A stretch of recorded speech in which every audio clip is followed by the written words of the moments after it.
Oiê, tudo bom? Então, para dar continuidade à maratona dos vídeos com os conteúdos que serão cobrados na prova do IFRN, hoje nós vamos estudar os sistemas de numeração. Serão 3. O sistema de numeração decimal, o sistema de numeração romano e o sistema de numeração binário. Vamos lá?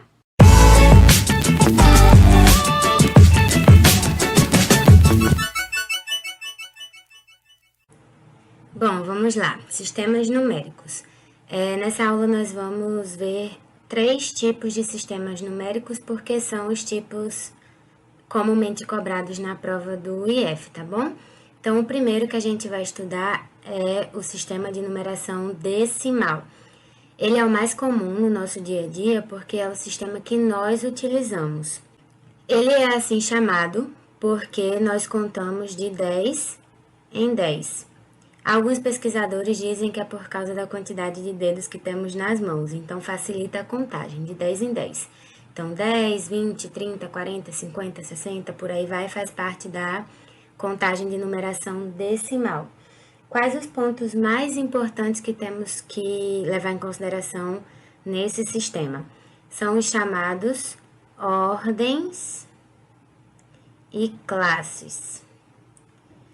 Então, é daqui que a gente tem aquela noção de olhar para a matemática sempre de trás para frente. Como assim? As ordens são relacionadas aos algarismos dos números. E as classes são relacionadas a grupinhos de 3 em 3 de algarismos.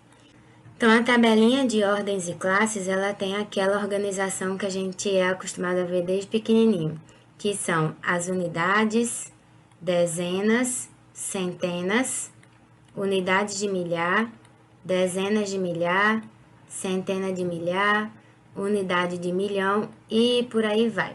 Vocês estão vendo que de cara, para organizar a tabelinha, a gente já começou a organizar de trás para frente, não é? Então, os números, eles são escritos dessa maneira, porque começamos a contar através da unidade, e o número vai aumentando de unidade em unidade até ser incluída uma dezena, incluindo uma centena, uma unidade de milhar e por aí vai. Então, o número 421, por exemplo. 421, ele é escrito como tendo 4 centenas, 20 dezenas e uma unidade. Então, por isso que os números, eles são, as operações, melhor dizendo, né? São realizadas sempre de trás para frente, começando com as unidades, depois as dezenas, seguido das centenas e por aí vai. Então, este número 421, ele é uma combinação de 4 centenas, que representa o 400, 2 dezenas, que representa o 20, e uma unidade que é 1. Então, 400 mais 20 mais 1, 421. A gente pode organizar esse número também decompondo com potências de 10. Lembra da aula anterior das notações científicas, que a gente analisa os números com potências de 10? No sistema de numeração decimal também. Então, 400, vou colocar embaixo, 400 é o mesmo que 4 vezes 100. O 20 é o mesmo que 2 vezes 10. O 1 é o mesmo que 1 vezes 1, né? Então, vamos analisar agora, ó, essas potências de 10 aqui, que são os produtos dessas, que são fatores dessa multiplicação, desculpem. Então, esse 100, ele é o mesmo que 10 elevado a 2. Esse 10, ele é o mesmo que 10 elevado a 1. E esse 1zinho aqui, ele é o mesmo que 10 elevado a 0. Então, esse número, 421, no sistema de numeração decimal, ele pode ser decomposto em potências de 10 através das ordens. Então, a ordem das unidades é o 10 elevado a 0, a ordem das dezenas é o 10 elevado a 1, a ordem das centenas é o 10 elevado a 2, a ordem das unidades de milhar é o 10 elevado a 3, que representa o 1000. Dezena de milhar, 10 elevado a 4. Centena de milhar, 10 elevado a 5 e por aí vai. Então, cada ordem, que representa cada algarismo, que a gente viu aqui no slide anterior, ele é representado por uma potência de 10. Então, de trás para frente, começando com 0. Unidade 10 elevado a 0, dezena 10 elevado a 1, centena 10 elevado a 2 e por aí vai. Tá bom? E quem são as classes? As classes são grupinhos de 3 em 3. Então, deixa eu mudar aqui de cor. Então, esse primeiro grupinho aqui, ó, de 3 em 3, formam a primeira classe. Esse grupinho aqui, de 3 em 3, também formam a segunda classe. Esse grupinho aqui, que é formado por unidade de milhão, centena, dezena de milhão e centena de milhão, formaria a terceira classe e por aí vai. Então, esse número 421, por exemplo, ele é formado por 3 ordens, porque ele tem 3 algarismos, unidade, dezena, centena, e é formado por uma classe, tá bom? E essa daqui é a chamada decomposição por potências de 10, que representa o sistema de numeração decimal, tá bom?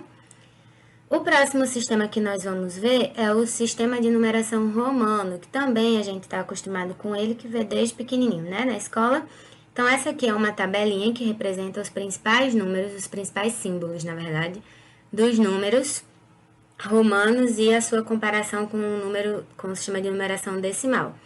Então, o tracinho, o izinho, ele representa o número 1, o V representa o 5, o X representa o 10, L 50, C 100, D 500, M 1000, tá bom? E os números que estão aqui entre esses números representados, por exemplo, os números 2, 3 e 4, os números 6, 7, 8 e 9. Como que a gente escreveria esses números?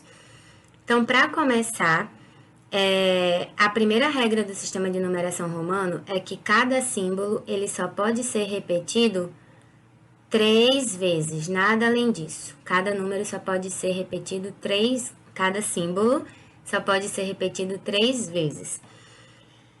Quando a gente está olhando para números menores que 5, menores que 10, menores que 50, a gente vai pensar em subtração. Eu estou falando de menor, então eu vou pensar em subtração. Quando eu pensar nos números maiores que 5, maiores que 10, maiores que 50, eu vou pensar em soma, tá bom? No caso da subtração, símbolos inferiores serão escritos na esquerda. Em caso de soma, os símbolos inferiores serão escritos na direita. Como assim? Então, vamos primeiro ver a regrinha das 3 vezes e aí a gente vai avançando para essas regras da subtração e da soma, tá bom? Então, o número 2, ele seria escrito como 2 tracinhos. O número 3, ele seria escrito como 3 tracinhos. O número 4, ele seria escrito como 4 tracinhos. Não. Por que não? Porque a gente não pode escrever mais do que 3 vezes cada símbolo. O número 4 tem aqui 4 símbolos, então o número 4 não pode ser escrito dessa maneira. Só que 4 é um número menor do que 5, então ele vai estar na regra da subtração. Concordam que 4 é 5 menos 1? Porque são os símbolos que a gente tem aqui no sistema de numeração romano, tá bom? Então, 4 é 5 menos 1. O 5 é representado pela letra V, o 1 é representado pela letra I. Só que a subtração, ele é representado com o símbolo inferior à esquerda. O símbolo inferior, ele representa o número 1. Então, o símbolo romano que representa o número 4 é IV. O I é o símbolo inferior, vem na esquerda. O V é o símbolo superior, vai à direita, tá bom? Como seria representado o número 6, então? O número 6 é 5 mais 1. O 5 é representado pela letra V, o 1 é representado pela letra I. No caso da soma, o símbolo menor, ele é escrito na direita. Então, o 6 vai ser representado pelo símbolo VI, porque o inferior é escrito à direita e trata-se de uma soma, tá bom? Outro exemplo para fixar melhor esse conteúdo. Então, se eu tiver, por exemplo, o número 17. 17 é 10 mais 7. Só que eu não tenho 7 no sistema de numeração romano. Eu tenho 5 mais 1 mais 1. Concordam? Então, o 10 é representado aqui ó, pelo símbolo X, letra X. O 5 pelo V. O 1 I, o outro 1 I. Então, o número 17, X mais V mais I mais I. Então, X, V, I, I. Tá bom? Se fosse o 14, por exemplo, vou botar o 14 bem picototinho aqui nesse cantinho. Então, o 14 é 10 mais 5 menos 1. Então, vai ficar, ó, X, I, V. Como é negativo, o símbolo inferior fica à esquerda. Beleza? O último sistema de numeração que nós vamos estudar é o sistema de numeração binário. Cai pouco na prova do IF, mas cai. Então, vamos ver o sistema de numeração binário. Ele é contado de 2 em 2. Não é de 10 em 10, como no sistema de numeração decimal. Lembra que lá no sistema de numeração decimal a gente tinha potências de 10? Cadê? Tá aqui as potências de 10. No sistema de numeração binário também temos potências de 2, tá bom? Então, vai ser 2 elevado a 0, 2 elevado a 1, 2 elevado a 2, 2 elevado a 3 e por aí vai. Então, o sistema de numeração binário é como se a gente quisesse colocar caixinhas que representem essas potências. Como assim caixinhas que representem essas potências? Quero preencher essas casinhas. Com 1 ou com 0. Ele é binário porque tem só dois algarismos, 1 ou 0, tá bom? Então, se eu tiver uma caixinha preenchida, vai ser representada com o número 1. Se eu tiver uma caixinha vazia, vai ser representado com o 0, tá bom? É só para fazer uma representação mais lógica, tá? Então, vamos supor que eu queira representar o número 9 em algarismos no sistema de numeração binário. O 2 elevado a 0, deixa eu mudar aqui de cor. O 2 elevado a 0 representa o número 1.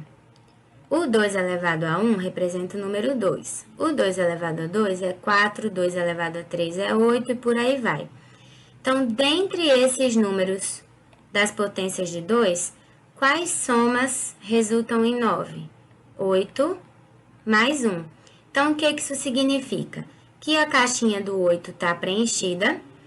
A caixinha do 4 não está preenchida, afinal de contas eu não tenho o número 4 aqui. A caixinha do 2 também não está preenchida e a caixinha do 1 está preenchida. Olhando de trás para frente, então quem seria a representação no sistema de numeração binário do número 9? 1, 0, 0, 1. Ok? Outro exemplo, número 12. Olhando para as representações, ó, 1, 2, 4, 8, o próximo seria o 16, depois o 32 e assim por diante. Então, quais números representam essa soma através das potências de 2 do número 12? É o 8 mais 4. Então, começando de trás para frente, a maior caixinha que a gente tem é a caixinha do 8. Então, o 8 está ocupada. Vou botar o número 1. A caixinha do 2 elevado a 2, que é o 4, também está ocupada. 1.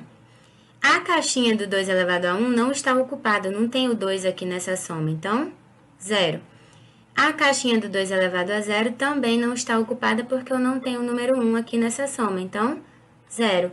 Ou seja, o número que representa no sistema de numeração binário, o 12 é o número 1100. Como fazer quando a gente tiver números grandes? Deixa eu botar aqui um slide novo. Então, o que a gente vai fazer quando quiser fazer a continha lá com um número grande? Então, peguei aqui como exemplo o número 204. Então, eu quero encontrar quais são as caixinhas das potências de 2 do número 204. A maneira mais fácil de descobrir é fazendo sucessivas divisões. Então, eu vou dividir 204 por 2. 204 dividido por 2 dá 102 e sobra resto 0. Vou pegar agora o 102 e dividir por 2, que vai dar 51. Também sobra resto 0. Agora eu vou pegar o 51 e dividir por 2, que vai dar 25. Sobra resto 1. 25 dividido por 2 vai dar 12. Sobra resto 1. 12 dividido por 2 vai dar 6. Sobra resto 0.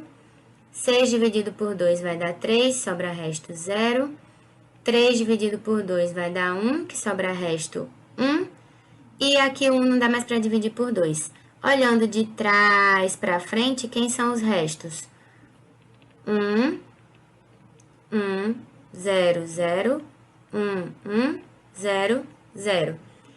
Então, quem são, de trás para frente novamente, quem são as potências de 2? Então, de trás para frente, aqui eu tenho 2 elevado a 0, 2 elevado a 1, 2 elevado a 2, 2 elevado a 3, 2 elevado a 4, 2 elevado a 5, 2 elevado a 6 e 2 elevado a 7. O que isso significa?